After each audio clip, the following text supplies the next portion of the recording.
Hi, Francesca here. I'm popping in quickly to ask you a favor. If you're a fan of this podcast, I could really use your support. First, please take a few seconds to subscribe and rate this podcast 5 stars. You can literally look at your phone right now and tap subscribe. And if you're listening on Apple Podcasts, scroll down to ratings and reviews and tap 5 stars. It's that simple. It literally takes seconds and it helps me out and helps the podcast out so much. And if you want to go the extra mile, you can also write a review. And lastly, if you know anyone who you think would enjoy this podcast, please share it with them. It helps out the podcast so much. It helps me so much in growing the show. So thank you so much in advance. I appreciate you. And now, onto the show.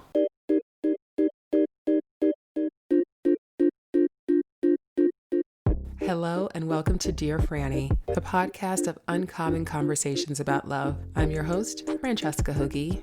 Hello. Thank you so much for tuning in. I appreciate you being here. Thank you so much. In Los Angeles, where I live, you might know that if you are a regular listener of this podcast. If you're not, welcome.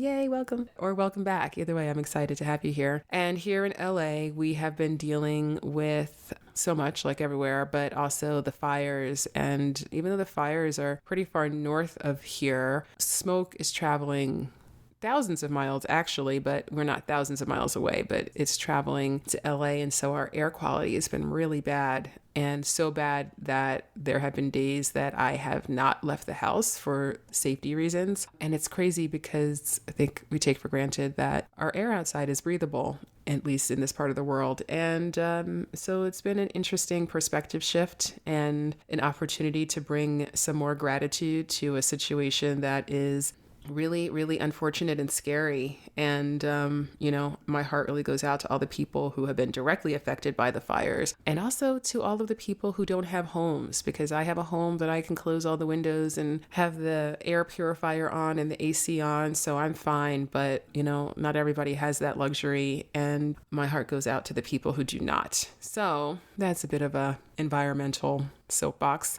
All right. Today, what I really want to talk about is about healing from heartbreak and romantic rejection and how to do that. And when I say rejection, if you know me, you know that I don't actually believe that rejection is a real thing. And I'll explain that. But I mean romantic disappointment, which you might be in your mind categorizing as rejection, either you feeling rejected or feeling like you have quote unquote rejected another person. And then, the heartbreak, like the real heartbreak when your heart was really involved and you cared deeply for someone and it didn't work out. And I know both of those positions. I've been there.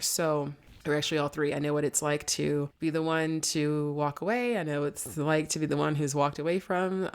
And I know what it's like to have my heart stomped on, and it's the worst. So if you're going through that right now, I feel for you, and I'm sending you a big hug. And also this episode, which hopefully will inspire you to heal from that heartache and heal from that disappointment so you can move on and you can grow from the experience and get closer to having a relationship that doesn't end in heartache. So, all right, let's talk first about heartbreak. And this is tricky because when you really love someone and it doesn't work out, you want to balance two things. So on the one hand, I am a huge advocate of feeling your feelings and allowing yourself to go through the grieving and the mourning process of letting someone go who you thought you were never going to have to let go, or you hoped you were never going to have to let go. And that's just a real painful emotional experience. I mean, it's literally heartbreaking. I know that feeling of like, oh, this is why they call it heartbreak. It physically hurts. And there's so much emotion that goes into that. So I know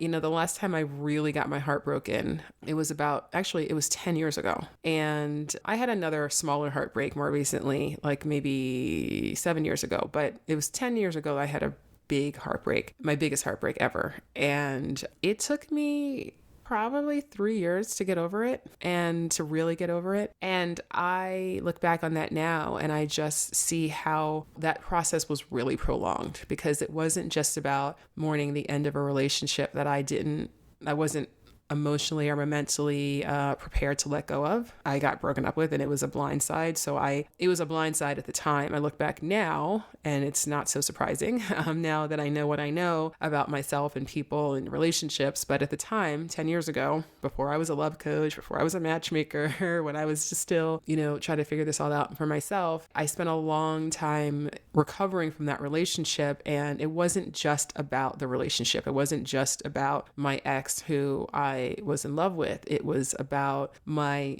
belief and my faith that I could ever have the love that I wanted. And I think that's an important thing to separate. So while you're feeling your feelings and you're going through just the sadness of losing a person in your life who was really close to you and very and who still is very important to you, and you have a lot of emotion for, you want to let yourself grieve that and feel that loss. However, you don't want that to turn into a story. So, going back to my big heartbreak, it became a story that, it was, okay, well, I was crazy to think that I had found the one. And, I can't believe I deluded myself into thinking this. And, I can't believe I didn't see this coming. And I can't believe I did this for him and opened my heart this way. And I can't believe this and I can't believe that. And, I don't want to start over. I don't know how to start over. It took me so long to meet him. How am I ever going to meet anyone else? So it was all of this other story, right? It wasn't just now this person who, and he really was the closest person to me at that time in my life that we were together,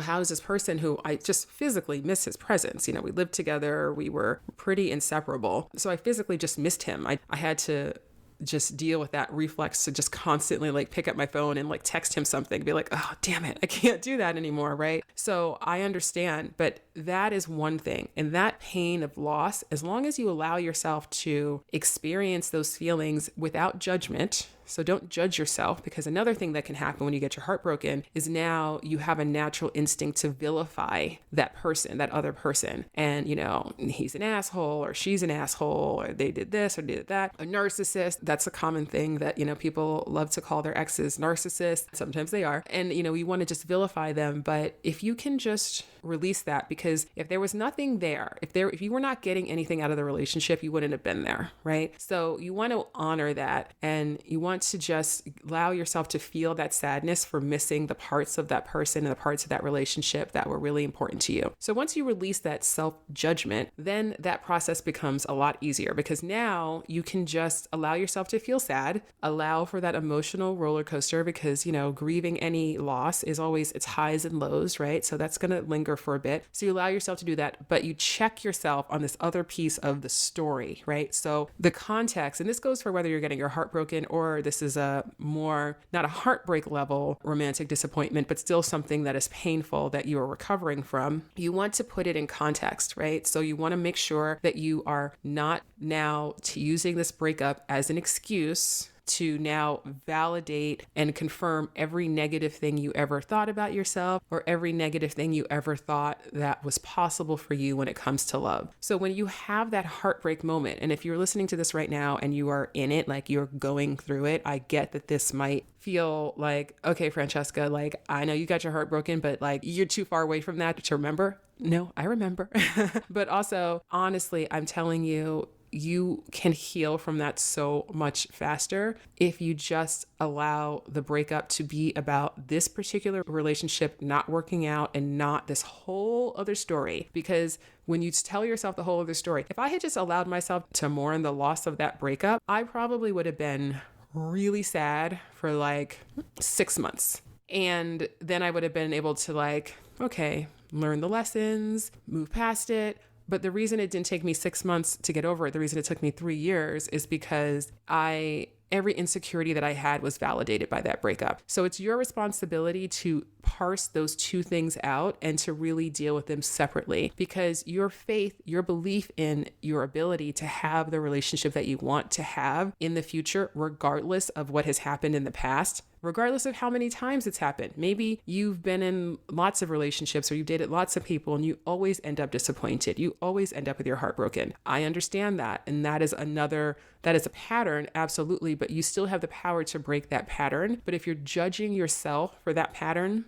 And if you're judging the other people, the other person for that pattern, you are doing yourself a disservice, because if you're judging them, and it doesn't mean like, okay, so for instance, I have a really good friend who might be listening to this, and she had a bad breakup recently, and the guy that she'd been dating for months, he was unequivocally an asshole.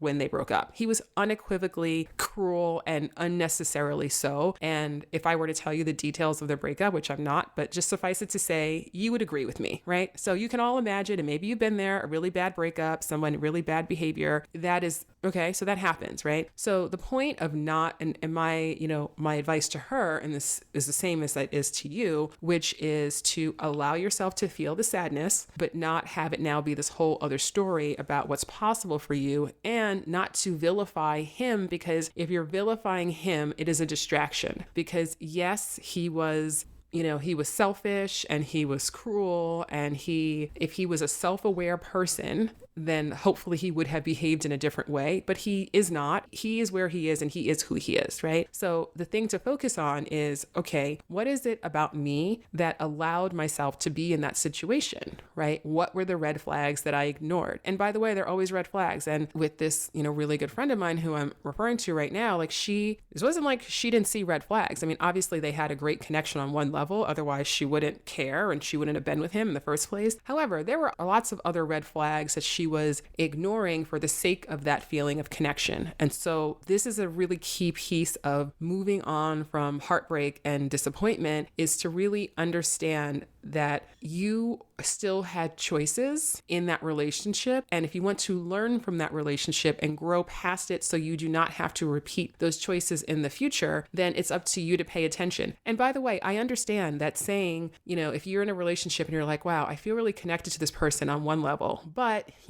they're not really showing up for me. It's all about them, or they're a little inconsistent, or they're, maybe our values aren't aligned, or the respect isn't there. The emotional safety isn't there. Emotional safety is so important as a foundational element in any healthy relationship. And, that means that you are free to express your emotions without judgment, gaslighting, without your emotions being dismissed, told that you are wrong to feel the way that you feel, which is something that people do, and it can be very subtle, right? And I'm guilty of this sometimes too. We're all guilty of that sometimes. But, if a person doesn't have an ability to recognize that, check themselves, realize that they're not being empathetic, realize that they're not holding that space for you, and that they need to, shape up and do things differently, that's not a relationship where you have emotional safety. And if you don't have emotional safety, then you're going to spend the entirety of your relationship in this place of like, off kilter, right? Like, how do they feel? It's this whole back and forth emotionally, which is so exhausting, and it's not necessary. I mean, it may be necessary to be in a relationship with that particular person, but if you want more for yourself, and I want more for you, then it's possible for you to have more, but you have to be willing to walk away from those situations. And I know that can be the hardest thing. So having that context is really, really, really important. And the same thing when it comes to, I'm kind of focusing here on more heartbreak and relationships, but sometimes your real disappointment and real pain is caused from people who you weren't in a relationship with, right? Maybe it's somebody who you wanted to be in a relationship with, or,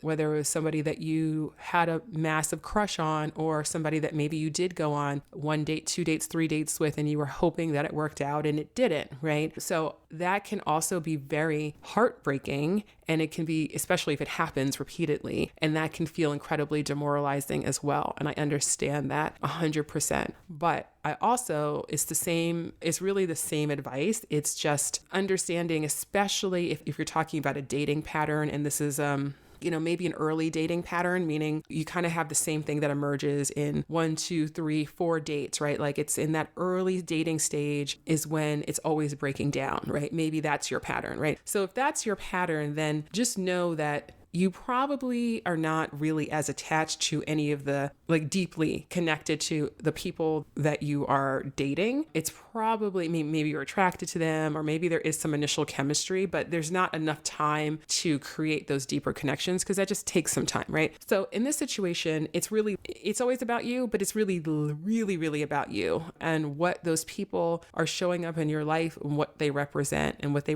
about what you believe is possible for yourself. So again, another example from my own life, when I was in my 20s and I was out of law school and I was a professional corporate lawyer in New York City, and I was like, I don't know how to date and I got to figure this out. And I started doing a lot of online dating. I was an early adopter, shout out to Match.com, and I felt like a weirdo because I didn't know anybody else who was doing online dating at the time. It's certainly not like it is nowadays, but I did it because I didn't know what else to do. And I had a pattern when I first started dating where I could get a first date and I couldn't get a second date. And that happened over and over and over again, right? And then finally I was like, okay, well, I am not the least attractive or the least interesting person in the world. And these guys found me attractive enough or interesting enough to go on one date with me, but and I could also tell, like, it's not like the dates were painful. Like, we would have a nice conversation, but it wasn't connecting. So my first reaction, because I had feared rejection so much, I was like, oh my God, I'm being rejected, right? This is why I say rejection isn't real, because it's an emotion and your feelings are valid, but your feelings aren't facts, right? So it is a story. For me, when I was feeling that rejection, quote unquote rejection from all of these guys, it wasn't about these guys. I didn't know them. I didn't actually care about them. It was what it represented, right? It was reinforcing these really negative beliefs about myself. So when I started to examine what it is that I believed about myself that was being triggered time and time again, and I didn't have the word trigger back then,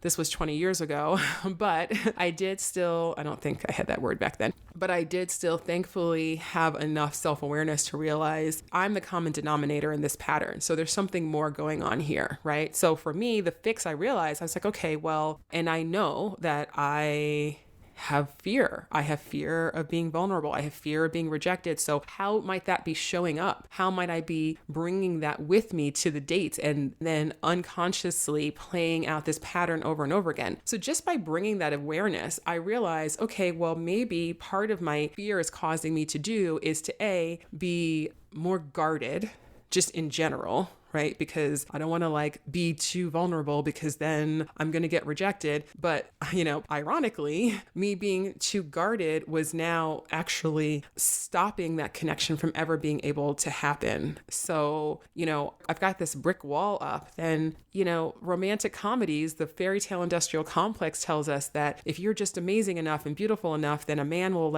tear down all your barriers to try to be with you. But in reality, emotionally healthy people who are looking for real connection are not interested in breaking down all of your walls.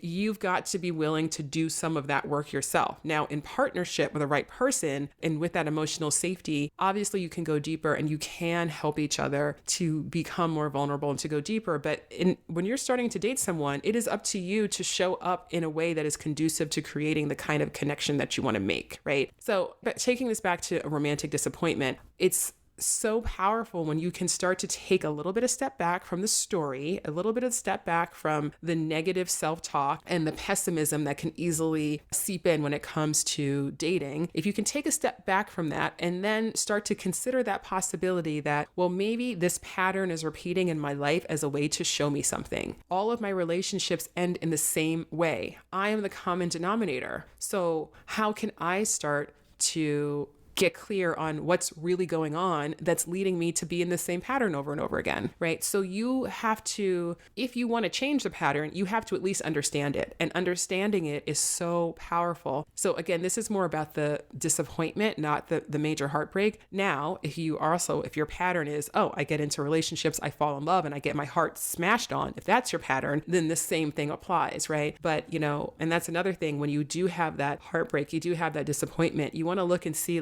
is this an outlier situation, right? Am I normally attracted to and able to attract people who are very commitment minded? And this time I got really involved with somebody who actually doesn't want commitment and I didn't really see that for some reason. Is it an outlier situation or is it something that's repeated over and over? And typically we're repeating the same patterns over and over again. So that gives us a tremendous opportunity to learn from those patterns. So when you have a breakup, as hard as it can be, it is an opportunity for you to reset, to heal, to learn the lessons that you needed to learn, because nothing teaches us about ourselves like romantic relationships. And then allow yourself to feel your feelings, allow yourself to feel that disappointment, that loss, that sadness without judgment. That part's super, super important, right? And then you can start to say, okay, well, I know what I don't want, right? I don't want this to keep happening. So what do I want instead? And what is based on what I know right now, like what is my next best step in starting to create that for myself? And how can I also check myself to make sure that I'm neither, villainizing the ex or the people that you've dated or people that you've been disappointed by, and also not elevating them. So they're not on a pedestal and they're not down the worst person in the world, because the reality is they're just human. And regardless of how terribly they might have treated you or done you wrong, you still have to take responsibility for the ways in which you might have turned a blind eye to the signs that was going to happen, or the ways in which you participated in co-creating a dynamic that you didn't want. This is like a really small example is, the woman who, I'm thinking of someone specific who had been through a situation like this. She had been dating this guy and things were going really well and it was very romantic, and she was terrified to ask him too many questions because she didn't want him to feel pressured. Like, well, if I ask him what he's looking for, I ask him this or I ask him that. She was extra paranoid about asking him questions, even things about his family and things about his dream. Basically didn't ask questions because she was just too afraid that he would see her as being prying, and she decided that she was going to be the fun, good time girl, not the deep conversation, getting to know you girl. And so, or woman, because she's a grown woman. And she wound up, so then it turned out, throughout their relationship, she was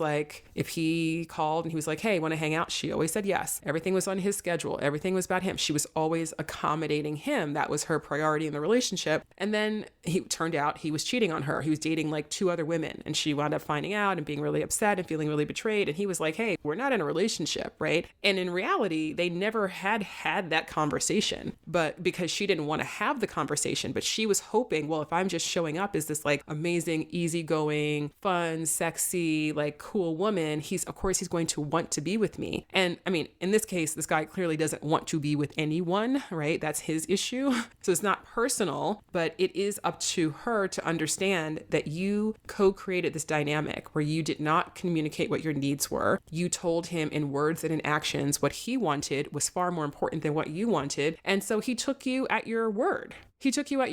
Right? And so it's not that surprising in this dynamic that this guy, he happened to cheat, but even if he hadn't cheated, I wouldn't have high hopes for how that relationship would have turned out. If it wasn't the cheating, it would have been something else, because it's too hard to course correct that dynamic. And usually that doesn't work. When you have a breakup and you have a fresh slate, you do have an opportunity now to go into your new relationships or your new relationship and showing up in a different way. I feel like I'm rambling a little bit, but that is, it's just so important for us to move beyond the victim mentality and start to move into a more empowered state. And that's how you can heal from breakups and romantic disappointment much faster, because the last thing that you want is someone who is not for you in a relationship that was not for you to derail you and to just now be an additional barrier in you finding the relationship that is for you and is the relationship that you do want, because the relationship that you do want is 100% possible for you.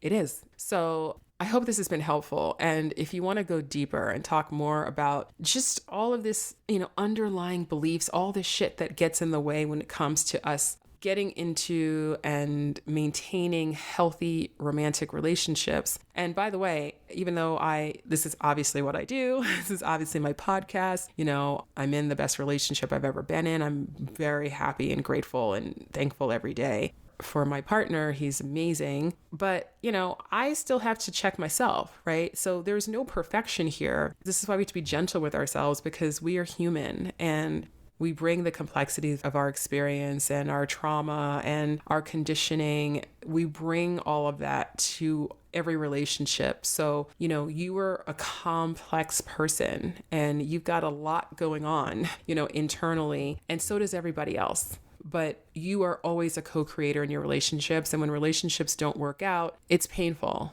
but you also have an opportunity to look at the ways in which you might have participated in a dynamic that no longer serves you. And I would say that this is certainly the case for me and everyone I know who is in a happy, fulfilling relationship. Everyone says, oh yeah, I totally get why, I had to go through that heartbreak. I get why, that had to happen. I mean, this heartbreak that I was sharing with you 10 years ago, as painful as that was, and it was extremely painful, and it was one of the darkest times of my life. And it coincided with my being on Survivor the first time, which was a total debacle. So I had the failure of that experience. And I say failure, I'm fine with it, but I see the beauty in what happened to me on Survivor as well, and the importance in that in my journey of like my personal growth journey. So I'm not mad about it, but I'm saying at the time I was dealing with a lot, and then the breakup happened. So it was like, oh my God, I can't take any more. Maybe you can relate to that feeling in 2020, right? Like, I can't take any more. And that was how I felt.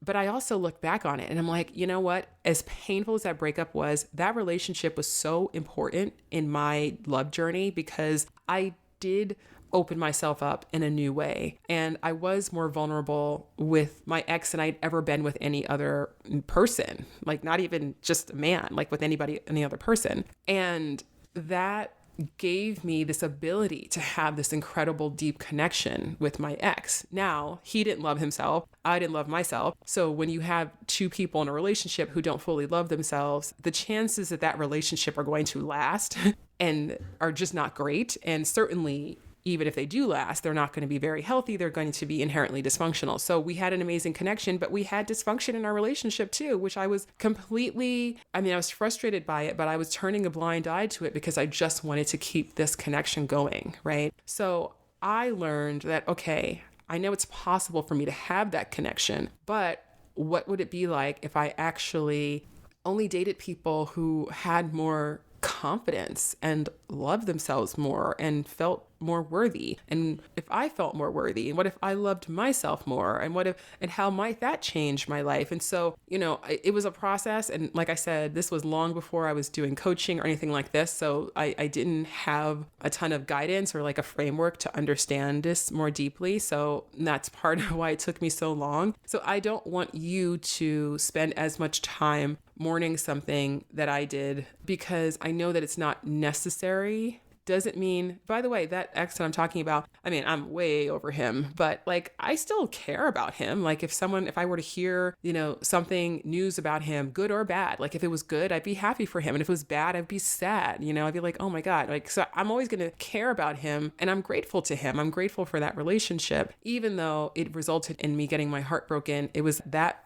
I needed to have my heart broken, and I needed to see that I can have my heart broken and I can survive that. Because now, I hope not to get my heart broken anytime soon, but even if I do, I know I will be so sad and I'll need that time to mourn. But I also know that ultimately I'm going to be okay, and it doesn't diminish my worthiness, and it doesn't diminish my deservingness of love, and it doesn't diminish my ability to have it in my life. And I 100% believe that for myself, and I 100% believe that for you. And if you can't believe it yet for yourself, then that's okay. I'm going to hold that space for you, but I at least want you to consider that possibility. And if you are interested, this is a time-sensitive offer, but I do have my love course, Your True Love Code, which I mentioned in the last episode, and enrollment is still open for a few more days. Class starts October 1st. This is 2020. So if you were listening to this before October 1st, you can sign up for this course. It's 4 weeks. It's going to be amazing. We're going to talk about how to break your dating patterns. We're going to talk about how to get in a love attracting state of mind. We're going to talk about how not to waste your time with dating and release feelings of rejection and regret. And we're going to get into all of this like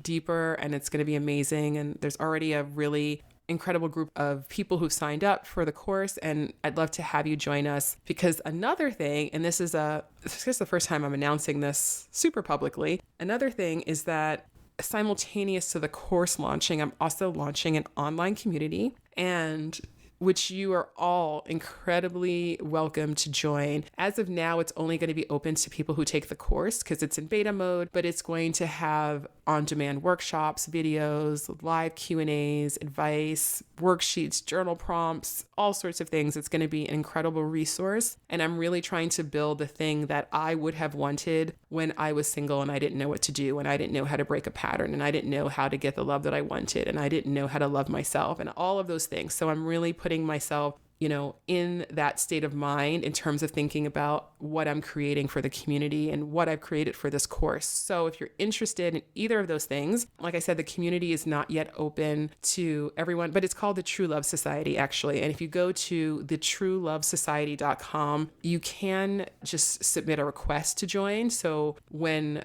I'm opening it up to other people, I can contact you and let you know what that's all about. But in the shorter, more immediate term, if you're interested in the course, please check out the show notes and you can go and read more information about the course and you can sign up. And I guess I will tell you also the website, the shortcut of the website is bit.ly. So bit.ly/true love code. bit.ly/true love code. So if you put that into your browser, it will take you to the website, or you can go into the show notes and click the link, or you can find me on Instagram. I'm at dearfranny on Instagram and on Twitter, and there's links in my bios. Also on Facebook, I'm at dearfranny. So there's links. There's lots of ways to get information about the course and to sign up. But like I said, it starts October 1st. So if you're listening to this before then, please join us because it's going to be amazing. And then we'll all be inside the community together too, and we can talk. You can all be supporting each other inside of the True Love Society. So, okay, that's it. Thank you so much. I hope you found this helpful. And I want to shout out all of the new listeners and those of you who have written reviews and rated the podcast and subscribed to the podcast. I really appreciate you. And shout out to Argentina and New Zealand and Sweden and Australia and all of these places where the podcast is on the charts. And I'm just really excited and grateful. And thank you so much for listening and for sharing and for just being born. All right. Have a beautiful day. Stay safe and healthy wherever you are in the world. Until next time.